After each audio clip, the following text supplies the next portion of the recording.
ఇగో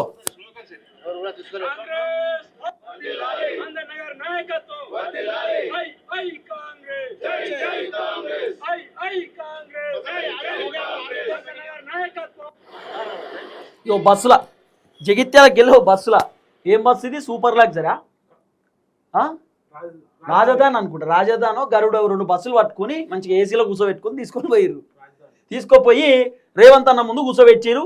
ఇక రేవంత్ అన్న మీటింగ్ దంచుడు రేవంత్ అన్న వీళ్ళని తీసుకుపోయి కూర్చోబెడితే ఇక రేవంత్ అన్న రంగంలోకి దిగి రేవంత్ అన్న మీటింగ్ పెట్టి మాట్లాడుతుండే చూడు వీడియో. ఇగో రేవంత్ అన్న తుమ్మల సంజయ్ తర్వాత అడ్లూరి తర్వాత వేం నరేందర్ రెడ్డికి అబ్బా పెద్ద కుర్చీ ఇచ్చిరుగా వేం నరేందర్ రెడ్డికి పెద్ద కుర్చీ ఇచ్చి కూర్చోబెట్టిరు.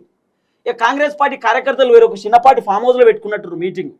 ఇక రేవంత్ అన్న జగిత్యాలకు సంబంధించిన లీడర్లతో మాట్లాడుతున్నాడు, డిస్కస్ చేస్తున్నాడు. దిగొచ్చిండు రేవంత్ అన్న. ఎప్పుడైతే జీవన్ రెడ్డి కాంగ్రెస్కి రాజీనామా చేసి బీఆర్ఎస్లో పోనీకి రెడీ ఉన్నాడో రేవంత్ అన్న భయపడి ఉలిక్కిపడి ఒకేసారి లీడర్లతోటి కార్యకర్తలతో మీటింగ్ పెట్టిండు.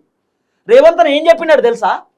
జగిత్యాలకు సంబంధించిన కాంగ్రెస్ పార్టీ కార్యకర్తల లీడర్లతో ఉమ్మడి కరీంనగర్ జిల్లాకు సంబంధించిన లీడర్లతో రేవంత్ అన్న ఏం చెప్పినట్ట అంటే నేను మీకు వినిపిస్తా రేవంత్ అన్న ఏం మాట్లాడిన ఏం కథ అనేది కొంత సోషల్ మీడియాలో వైరల్ అవుతుంది ఇది.